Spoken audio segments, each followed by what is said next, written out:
অস্ট্রেলিয়ার 12তম test venue Mackay, কি দারুণ, কি নান্দনিক একটা স্টেডিয়াম, অথচ এখানে আজ পর্যন্ত কোনো টেস্ট ম্যাচই গড়ায়নি। এই আগস্ট মাসের 22 তারিখ থেকে বাংলাদেশ অস্ট্রেলিয়া সিরিজের দ্বিতীয় টেস্ট দিয়ে টেস্ট ভেন্যু হিসেবে পথ চলা শুরু করবে ম্যাকাই স্টেডিয়াম। আমি যেখানটায় বসে আছি, গ্যালারিটা, এই গ্যালারির প্রথম দিনের টিকিট সম্পূর্ণ সোল্ড আউট, সব বিক্রি হয়ে গেছে। সবাই আসলে এই ম্যাচটা দেখার জন্য অধীর আগ্রহে অপেক্ষা করছে, অস্ট্রেলিয়াকে অনুপ্রেরণা দেওয়ার জন্য অপেক্ষা করছে। কারণ বাংলাদেশ অজিদেরকে এমনটাই চাপে রেখেছে যে বাংলাদেশ অস্ট্রেলিয়া টেস্ট ম্যাচটা যেন এখন অ্যাশেজের উত্তাপ ছড়াচ্ছে। বিশ্বের অনেক টেস্ট ভেন্যুতে যাবার সৌভাগ্য হয়েছে, তবে গ্রেট ব্যারিয়ার রিফ অ্যারেনাটা আমার কাছে একটু ভিন্ন মনে হয়েছে। টেস্ট খেলার জন্য আদর্শ একটা ভেন্যু মনে হয়েছে। কেন যে আসলে এই যে 80টা বছর 8টা দশক কেটে গেছে, তারপরও এই ভেন্যুটাতে টেস্ট ক্রিকেট হলো না, সেটা আসলে আমার মাথায় আসে না। তবে যখন হচ্ছে তখন কিন্তু অস্ট্রেলিয়া মহা চাপে আছে। সবচেয়ে বড় কথা কি, বাংলাদেশ তো এই ভেন্যুতে খেলেইনি, অস্ট্রেলিয়াও যেহেতু খেলেনি এই ভেন্যুটাতে, তারাও কিন্তু এখানকার উইকেটের চরিত্রটা সম্পর্কে জানে না। এই ভেন্যুর সবচাইতে বড় যেই বিষয়টা, সেটা হচ্ছে প্রচণ্ড বাতাস।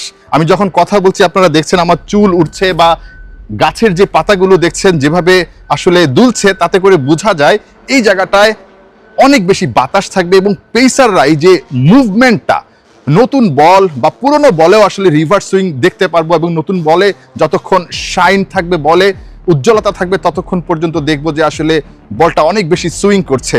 টস জিতলে আসলে কি করবে কোন দল, সেটা একেবারে নির্দ্বিধায় আমি অন্তত বলে দিতে পারি। আমি জানি না তারা কি ডিসিশন নিবে, বাট এই উইকেটে যখন আসলে খেলা হবে, এরকম একটা কন্ডিশনে যখন খেলা হবে, এবং দেখছেন ডারউইনে প্রচণ্ড গরম ছিল, এখানটায় কিন্তু জ্যাকেট পরে আছি, ঠান্ডা, বেশ খানিকটা ঠান্ডা আছে, খুব বেশি ঠান্ডা তা না, তবে বাতাস এবং ঠান্ডা দুটোই কিন্তু আছে।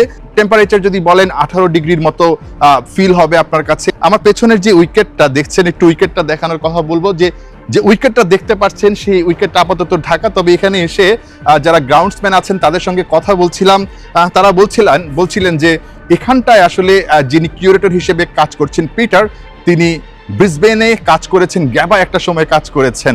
সো তার হাতটা কিন্তু ওই যে গ্যাবার উইকেটের মতো, মানে মিচেল স্টার্কদের বা প্যাট কামিন্সদের বা জশ হ্যাজেলউডদের বিধ্বংসী বোলিংয়ের জন্য যেই ধরনের চরিত্র হওয়া উচিত, সেই ধরনের চরিত্রের একটা উইকেটই তিনি বানানোর চেষ্টা করবেন। তবে বাংলাদেশের বোলাররাও কিন্তু খারাপ যায়নি। কিভাবে আসলে হাসান মাহমুদ কাঁপিয়ে দিয়েছেন, তাসকিন ইবাদতরা অস্ট্রেলিয়ার ব্যাটারদেরকে কাঁপিয়ে দিয়েছেন, সেটা আপনারা খুব ভালো দেখেছেন। বাংলাদেশ ইতিহাস লিখেছে, আরও একটা ইতিহাস হতে পারে এই ম্যাকাইর গ্রেট ব্যারিয়ার রিফ অ্যারেনাতে। সবচেয়ে বড় কথা, বাংলাদেশ এখানেই থামতে চাইবে না, উপরের দিকে উঠতে চাইবে, ঠিক আমি যেভাবে উঠছি সেভাবে। বাংলাদেশ যদি এখানে আসলে অস্ট্রেলিয়াকে অন্তত টেস্টে আটকে দিতে পারে, ড্র করতে পারে, যদিও বাস্তবতা বলছে এই ধরনের উইকেটে আসলে ড্র হবে না, একটা রেজাল্টই হবে। রেজাল্টটা যদি বাংলাদেশের পক্ষে যায়, বুঝতে পারছেন বাংলাদেশ অস্ট্রেলিয়ার মাটিতে এসে অস্ট্রেলিয়াকে হোয়াইট ওয়াশ করে সিরিজটা জিতে দেশে ফিরে যাচ্ছে। কত বড় ইতিহাস! সেই ইতিহাসের সাক্ষী হওয়ার জন্য আমরা প্রস্তুত হয়ে আছি। বাংলাদেশের কোটি কোটি দর্শক অপেক্ষায় আছে। বাংলাদেশ যে আসলে টেস্টে উন্নতি করছে, টেস্টে যে আসলে ভালো করছে, টেস্টে যে আসলে র্যাঙ্কিংয়ের বা পয়েন্ট টেবিলের 4 নম্বরে আছে, এটা যে আসলে এমনি এমনি হয়নি, এটা প্রসেসের মধ্য দিয়ে গিয়েছে। তার জন্য কিন্তু আসলে কনসিস্টেন্সিটা আপনাকে প্রমাণ করতে হবে, ধারাবাহিকভাবে একই রকম পারফরমেন্স করতে হবে। ঠিক ডারউইনে আপনি জিতলেন, এখানে এসে যদি আসলে 2 দিনের টেস্ট হেরে বসেন বাজে খেলে, সেটা কিন্তু খুব একটা ভালো বার্তা দিবে না।